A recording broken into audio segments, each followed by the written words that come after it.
Hello guys, welcome back to my channel OTT insider. और अभी हम लोग रिव्यू करने वाले हैं कुरुक्षेत्र, जो नेटफ्लिक्स पे लास्ट शुक्रवार को रिलीज किया गया है। और ये एज अ वेब सीरीज, ऐसा एपिसोड वाइज ही उसको रिलीज किया गया है। बेसिकली आप अगर जानते हो तो महाभारत का 18 दिन का जो युद्ध था, वो युद्ध में जितना सैक्रिफाइस किया गया है, जितना बलिदान एक एक योद्धाओं ने दिया है, उसको थोड़ा सा एक्सप्लोर करना था। आप पुराना महाभारत भारत का कोई मूवी देख लो या आप कोई सीरियल्स देख लो, सब में टोटल महाभारत का 18 डेज का जो युद्ध है उसको इंक्लूड करके पूरा महाभारत बनाया गया था। लेकिन ये पर्टिकुलरली वो 18 दिन का जो युद्ध है उसके ऊपर फोकस किया गया है। टोटल 18 एपिसोड है। मैं जब पहली बार इसको देखा था एज अ ट्रेलर, मैं जब देखा था तब मेरे को लगा था कि ये अप्रोक्सीमेटली एक एक दिन का एक एक एपिसोड होगा और 18 डेज का टोटल 18 एपिसोड को रिप्रेजेंट करेगा। लेकिन नहीं, दो सीजन में उसको डिवाइड किया गया है। फर्स्ट सीजन जो शुक्रवार को रिलीज हो गया है और दूसरा सीजन रिलीज होगा 24 अक्टूबर को।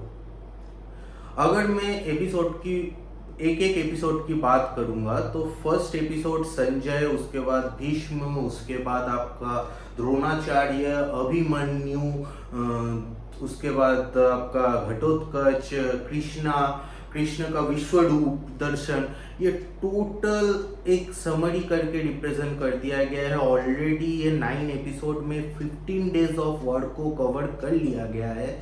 तो अगर आप एज एनिमेशन का फैन हो, अगर आप चाहते हो कि एक अच्छा एनिमेटेड मूवी देखने के लिए, तो आप डेफिनेटली कुरुक्षेत्र के साथ जा सकते हो, उसको देख सकते हो, एंजॉय कर सकते हो।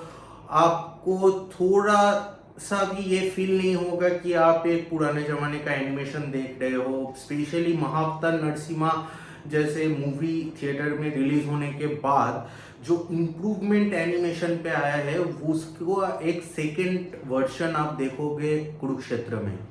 कुरुक्षेत्र में बेसिकली, और एक मैं आपको बात बताऊं, मेन फोकस किया गया है वॉर के ऊपर। वॉर को फ्रंट पे रख के बैक स्टोरी, मतलब अगर मैं थ्योरी का बात करूं तो थ्योरी में आप एक कर्म कर रहे हो, कर्मा का वर्ड आ जाता है। तो अगर आप एक कर्म कर रहे हो तो कर्म के फल स्वरूप आप वर्ड में क्या क्या आपको मिल रहा है। स्पेशली जो भीष्म का एपिसोड आप देखोगे, जो स्पेशली डेडिकेटेड टू भीष्म, बाकी भीष्म को 3-4 एपिसोड कंटिन्यू किया गया है, लेकिन डेडिकेटेडली एक एपिसोड भीष्म को दिया गया है। वो अगर देखोगे तो आपको पता चलेगा कि उनका जो कर्म था पास्ट का, उसके रिफ्लेक्ट में उसका कर्म फल युद्ध में वो उसको मिलता है। हम लोग सब जानते हैं अम्बा का कहानी, उन्होंने क्या किया था। वो रिटर्न होके उनका पुनर्जन्म होके आता है, उनके बाद उसका जो एरो के ऊपर उनका डेथ होता है। वो पूरा स्टोरी को बेहतरीन एक पिक्चराइजेशन, एक एनिमेशन के जरिए आपको रिप्रेजेंट किया जा रहा है। और सेकंड पार्ट ये बोलूंगा मैं इसका, जो एनिमेटेड कोई भी मूवी के पहले ना, उसका जो मेन ग्राफिक्स है, जो ड्राइंग्स है, जो ड्राइंग किया गया है एक एक सीन का, एक एक सीन के एक एक पर्सन के एक्सप्रेशन के ऊपर, वो ब्रिलियंट है। तो बेसिकली मैं यही बोलूँगा कि आपको अगर अभी देखना है फर्स्ट 9 एपिसोड, तो आप देख सकते हो। आपको कोई भी रिग्रेट करने का कोई मान लीजिए रिग्रेट करना ही नहीं पड़ेगा कि यार 9 एपिसोड दिया है, बाद में फिर 9 एपिसोड के लिए वेट करना पड़ेगा। अगर आप टोटल 18 एपिसोड एक साथ देखना चाहते हो तो 24 अक्टूबर तक आप वेट कर जाओ। नेटफ्लिक्स आपको टोटल 18 एपिसोड नेटफ्लिक्स के में अवेलेबल हो जाएगा।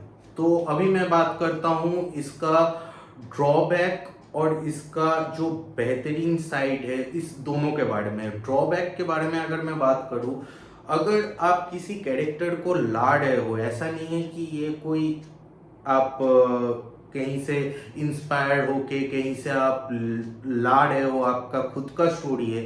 ये एक एपिक स्टोरी है जो हर एक इंडियंस को पता है, तो उसमें आप ज़्यादा छेड़खानी नहीं करोगे। ठीक है, आप कोई भी कैरेक्टर को अगर आप देखोगे तो, मैं स्पेशली ये मेरा ओपिनियन है, मैं देखते देखते जो फील किया हूँ मैं वही डिस्कस कर रहा हूँ आपके साथ, कि पितामह भीष्म, गुरु द्रोणाचार्य, स्पेशली कर्ण का जो पार्ट है, वो आपको वो देख के ये लगेगा कि वो as a negative character represent कर रहा है, ये नहीं है।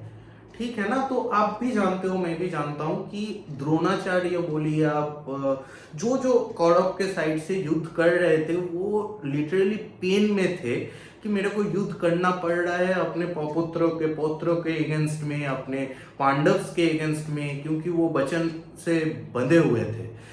तो उसका जो वो पेन था, आप वो महाभारत में था, वो पेन में थे, लेकिन यहाँ पे थोड़ा सा कैरेक्टर को नेगेटिव साइड में डाला गया है, आपका जो फेस एक्सप्रेशन को नेगेटिव साइड में धकेला गया है। स्पेशली कर्ण का एक्सप्रेशन को आप लिटरली फील करोगे, वो नेगेटिव कैरेक्टर ही रिप्रेजेंट किया गया है, जो कि नहीं है।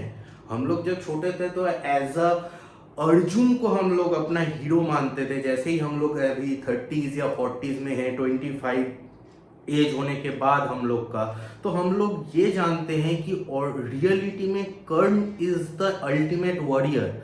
सी is extremely talented a warrior, she is beyond than Arjun. तो वो कैरेक्टर को, वो इमोशन को थोड़ा सा पकड़ के रखना चाहिए था, जो आप नहीं कर पाए हो। अदरवाइज आपका ग्राफिक्स सही है, आप जो घटोत्कच का जो पार्ट दिखा है उसमें जो जो ग्राफिक्स यूज किए हो, कर्ण का जो अग्निबाण आप चला रहे हो घटोत्कच को मारने के लिए, वो सीन आपको लिटरली गूज़बम्प देगा। और as a character of Krishna, जो बैकग्राउंड का जो साउंड है, जो बोल रहा है, उसके साथ कृष्णा का जो वॉइस है वो बेहतरीन है। कृष्ण का जो विश्वरूप का जो दर्शन है, जो कृष्ण एक्चुअली में विश्वरूप का जो एक्सप्लेनेशन महाभारत में है, उसको जस्टिफाइड किया गया है। ठीक है, तो कुरुक्षेत्र को मैं 5 में से 3.5 दूंगा। फर्स्ट पॉइंट हो एक एक कैरेक्टर के ऊपर एपिसोड बनाने के लिए, दूसरा पॉइंट है ग्राफिक्स और उसका जो आप जो उसका कैरेक्टर को एक्सप्लोर कर रहे हो एज अ एनिमेशन, उसके लिए, और तीसरा पॉइंट मैं दूंगा आपको जो स्टोरी लाइन को बेहतरीन बैकग्राउंड के साथ आप वर्ड सिचुएशन को जो एडजस्ट कर रहे हो उसके लिए। और 0.5% में दूंगा, 0.5 पॉइंट्स में जो दूंगा वो आपका जो थ्योरी है, जो थिंकिंग है, महाअवतार नरसिम्हा के बाद आप जो अटेम्प्ट लिए हो, वो अटेम्प्ट को एग्जीक्यूट करने के लिए। अगर आप कुरुक्षेत्र के साथ जाना चाहते हो तो दिस वीकेंड या दिस वीक कहीं पे भी आपको कभी भी रिग्रेट फील नहीं होगा। आप देख सकते हो, आप एंजॉय कर सकते हो। तो आज के लिए इतना ही। आप मेरे को बोलिए कि कुरुक्षेत्र देखने के बाद आपको कैसा लगा, एज वेल एज अगर आप OTT इनसाइडर को फॉलो करते हो तो लाइक और शेयर ज़रूर कीजिएगा। और मैं बहुत ही जल्दी और एक नया वीडियो लेके, नया रिव्यू लेके आपके सामने आऊँगा। तब तक के लिए good night, see you in the next video.